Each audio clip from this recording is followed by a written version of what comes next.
Hey guys, this is your TA Youssef, and today I'm going to be doing a combinatorics problem that a few of you asked about during my office hours. So reading the problem, we have, from an ordinary deck of 52 cards, 7 cards are drawn at random and without replacement. What is the probability that at least one of the cards is a king? The first step to doing this kind of problem is to figure out what the total number of outcomes is. So the total number of outcomes,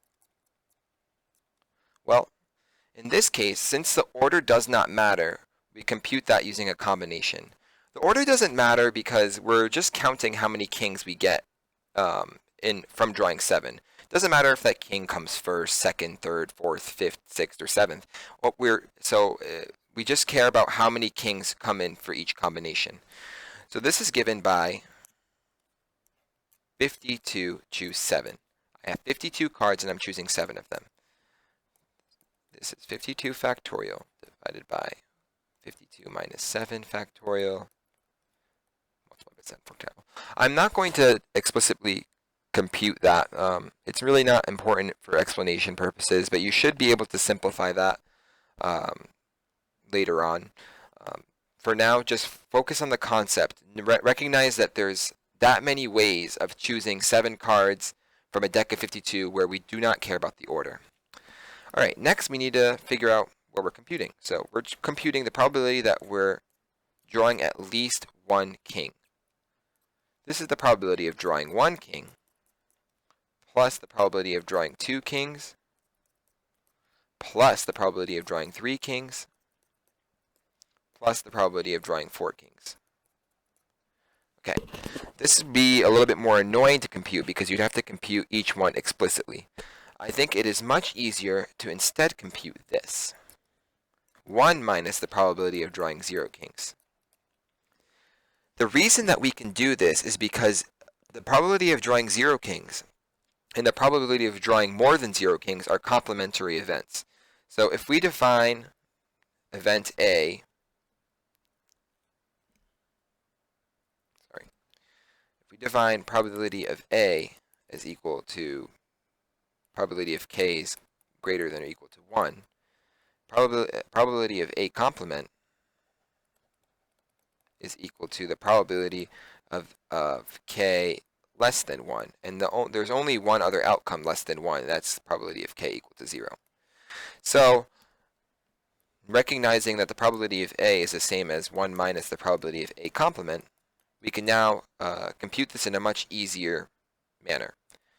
Okay, so next we need to figure out, for probability of k equal to 0, what's the total number of favorable outcomes?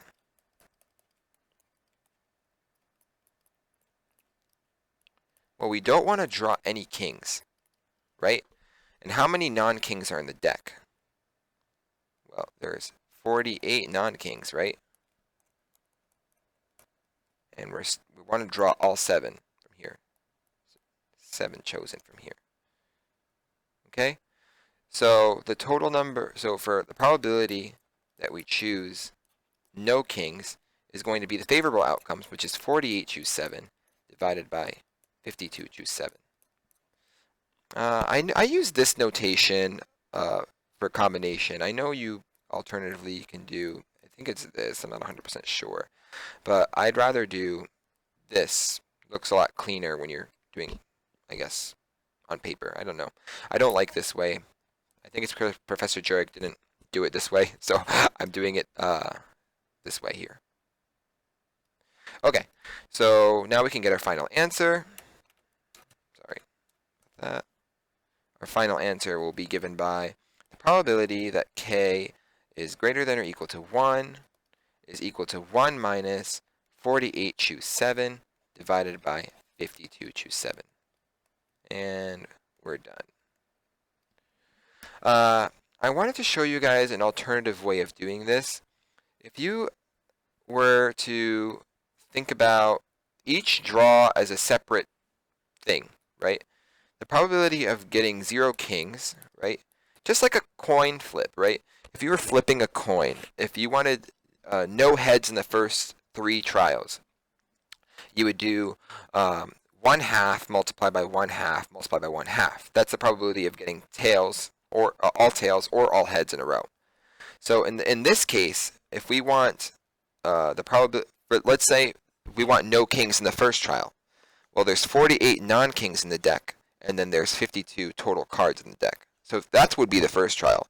For the second trial, we would have 47 non-kings left, and then 51 cards left in the deck.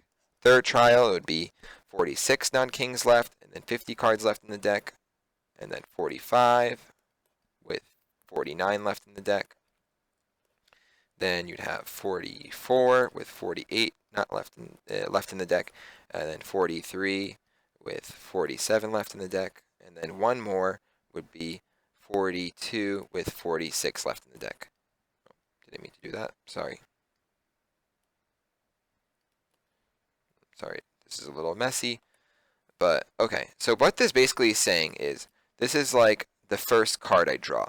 The probability of me not drawing a king is 48 out of 52 because there's 48 non-kings in the deck and there's 52 total cards in the deck. The second draw, since we were doing without replacement, there's 47 non-kings left in the deck and 51 total cards left in the deck. So if I wanted no kings for the first two trial, I would multiply these two probabilities to get that. And then you just keep going for 7 trials, and that will give you an alternate way to compute this guy here. Okay, if you have any questions, please see me during my office hours. They are on Tuesday, capital T, from 12 to 2 p.m. in Light Engineering, room 256, I believe. Yes. Come, you get extra points for coming to office hours, so you're not really losing anything. Alright, thanks for watching, guys.